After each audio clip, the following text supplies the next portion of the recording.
कवासी जी। माननीय अध्यक्ष महोदय, हमारा पहला मुख्यमंत्री, नया मुख्यमंत्री और से मेरा जवाब है मांगना है। मेरे को पूरा उम्मीद है कि मुख्यमंत्री अच्छा मदद करेगा, क्योंकि आदिवासी जिला बस्तर में कनिष्ठ निधि का संपूर्ण बस्तर संभाग के मैं जानकारी मांगा था। उसमें सबसे ज़्यादा हमारे विधायक अभी जो जवाब पूछा, मतलब प्रदेश अध्यक्ष भी है, वहाँ से विधायक भी जीता है। 190 काम निरस्त किया गया अध्यक्ष जी। हर साथ में पूरा जिला में इसी प्रकार कनिष्ठ निधि में सभी काम दंतेवाड़ा में, बीजापुर में, कांकेर में, ये किस जानकारी में निरस्त किया गया, काम अधूरा है या कम है, थोड़ा बताना कृपा करें माननीय मुख्यमंत्री जी। आपको जो निरस्त कार्यों की सूची आपने मांगी थी, जिलेवार आपने मांगी थी, बस्तर कोंडागांव के निरस्त कार्यों की जानकारी मांगी थी।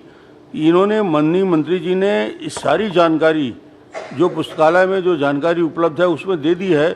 उसके बाद भी यदि आपको किसी स्पेसिफिक विषय में शंका हो तो प्रश्न कर सकते हैं। लिखित में पूरा जवाब आपका आ चुका है, करीब करीब सारे जवाब। इसी में से प्रश्न करिए आप। अब प्रश्न करिए। आपके माध्यम से ये ज़्यादा नया मुख्यमंत्री है, ज़्यादा प्रश्न नहीं करूंगा। प्रश्न करिए। मेरे को इतना काम निरस्त होने का एक आदिवासी जिला में, बोलिए, सारे जिला में निरस्त करने का कारण क्या है? चलिए बताइए साहब। माननीय अध्यक्ष महोदय, आदरणीय कवासी लखमा जी बहुत सीनियर मेंबर हैं और उन्हें जो जानकारी चाहिए थी हमने दे दिया है।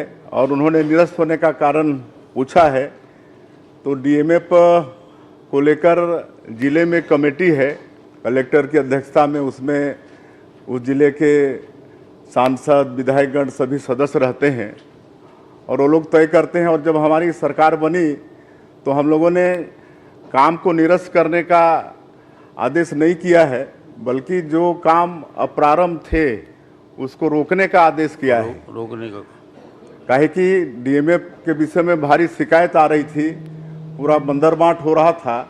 इसलिए जिले में जो कमेटी है उसको पावर है कि जो काम उसमें से उपयोगी है, जनहित में है, उसको वो चालू कर सकते हैं। और जो अनावश्यक हैं, जो मतलब अनावश्यक रूप से स्वीकृत किए गए हैं, उसको उस कमेटी को पावर है कि उसको निरस्त करे।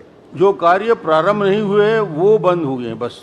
अध्यक्ष महोदय, चलिए आप एक मिनट, इनका प्रश्न है अभी।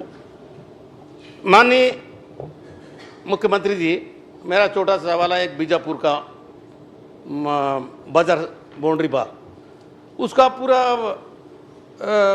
चीची जारी हो गया, पैसा भी जारी होगा, निरस्त हो गया, फिर वो कैसा होगा? ये ऐसा जो जानकारी दिया है, ऐसा अधिकारी लोग को कार्रवाई करो क्या? जिसका काम हो गया सर, पूरा सीसी जारी हो गया या निरस्त बता रहा है।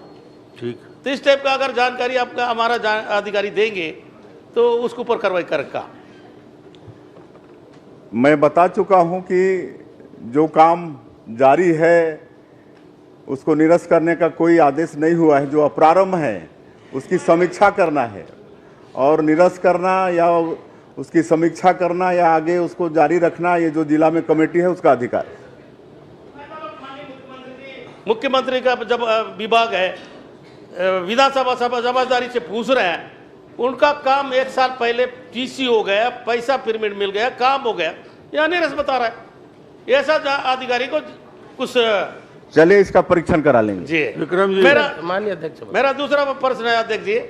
हमारा गोल्लापल्ली नस्लट एरिया है, वहाँ सामाजिक भवन मांगे थे, हम भी गए थे, मैं खुद गया था। वहाँ कहीं बैठने के उठने का जगह नहीं था। 25 लाख का कलेक्टर ने मेरे साथ जाके घोषणा किया था, उसको निरस्त किया है। नस्लट पीड़ित क्षेत्र है, उस काम को निरस्त किया, उसको पुनः चालू करोगे? और उसके बाद जयगुरगोंडा में काम ही नहीं हो रहा था सर, सुकृत काम हुआ है, लेकिन वहाँ के परिस्थिति में एस्टीमेट बनाने में, सब इंजीनियर जाने में दिक्कत हुआ। मेरे जिला के 14 काम निरस्त हुआ है कोंटाई बुलाक का, उनको पुनः चालू कर दे उसका। जिला कमेटी को पावर है जिसके मेंबर आप स्वयं भी हैं। चलिए विक्रम जी। माननीय अध्यक्ष महोदय, जो माननीय सदस्य ने जो बात रखा था, बीजापुर जिले में भी ऐसे बहुत सारे काम हैं जिसको निरस्त किए हैं, और जो काम पहले से ही काम पूर्ण हो चुके हैं, सीसी भी लग चुके हैं, और बहुत सारे जो अन्य जो काम है वो स्कूल से संबंधित काम है। सबसे ज़्यादा स्कूल में पेयजल है, वहाँ पे बोरवेल है, स्कूल का बाउंड्री वाल है, स्कूल का मरम्मत है, नया स्कूल का निर्माण है, स्वास्थ्य से संबंधित है। ऐसे जनरल इन कामों को भी निरस्त किया गया। इतना व्यापक रूप से नहीं है, आप स्पेसिफिक पूछिए मतलब ना। मेरा ये माननीय कोई अध्यक्ष काम महोदय जो आपकी जानकारी में है, जो काम प्रारंभ हो चुका है, बंद हुआ है, ऐसे प्रश्न करिए। पूरे जनरल प्रश्न इसमें नहीं जो होगा जानकारी जो संभव। उपलब्ध कराया गया माननीय अध्यक्ष महोदय, उसमें मैं माननीय मुख्यमंत्री जी से कहना चाहूंगा कि बहुत सारे काम ऑलरेडी पहले से पूर्ण हो चुके हैं या काम में चल रहा है, और सब जनउपयोगी काम मन है, उनको भी आप प्रारंभ बता दें, निरस्त करने जाओ दिया गया सूची। तो मैं माननीय मुख्यमंत्री जी से अनुरोध करता हूं कि बहुत ही संवेदनशील जिला है बीजापुर जिला, पहली बार वहां पर काम हो रहे हैं, तो मैं माननीय मुख्यमंत्री से अनुरोध करता हूं, विशेष अनुरोध करता हूं कि वो ऐसे कामों को जो वास्तव में जरूरत है उनको चालू कर, मतलब जो चल रहा है तो फिर से एक बार समीक्षा किया जाए और चालू किया जाए। चलिए दिखवा लेंगे उसका। जी, मैं समझता हूँ इसका उत्तर पहले भी आ चुका है, फिर भी हम दिखवा लेंगे। आपका तो निकल गया कौशी जी। अध्यक्ष, ये जनपद अध्यक्ष, नगर पालिका अध्यक्ष, इसमें मेंबर हो सकते हैं क्या? नहीं होगे क्या? इसमें पारदर्शिता क्या है? आज भी अभी जो नया गठन हुआ है, हमको भी नहीं बुलाया गया है सुकमा जिला में। अभी आइतवार को जगदलपुर में मीटिंग बुलाया गया है, इसमें जिला सदस्य भी नहीं है, जिला अध्यक्ष भी नहीं है, नगर पालिका महापौर भी नहीं है, जनपद भी नहीं है, तो फिर कौन कौन मेंबर है?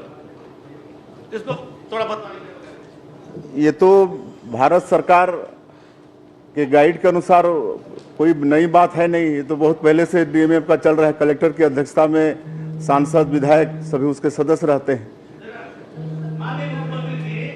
अभी वर्तमान मीटिंग हुआ है, ना विधायक को बुलाया गया, ना सांसद को बुलाया गया, ना जिला पंचायत को, जिला सदस्य को, जनपद सदस्य को। इसमें कौन कौन मेंबर है? पहले तो हम मेंबर थे, अभी है चलिए, कि अगर नहीं है ऐसा पता। हुआ है तो हम दिखवा लेंगे उसको। उनको अगर मेंबर हो थोड़ा बता माननीय देना ना, मुख्यमंत्री जी, भारत सरकार का गाइडलाइन है, माननीय लेकिन कौन कौन आते हैं? मुख्यमंत्री जी, सांसदगण विधायकगण तो सदस्य होते हैं, यदि नहीं बुलाया गया तो दिखवा लेंगे। कौशी जी जो प्रश्न कर रहे हैं, ठीक है।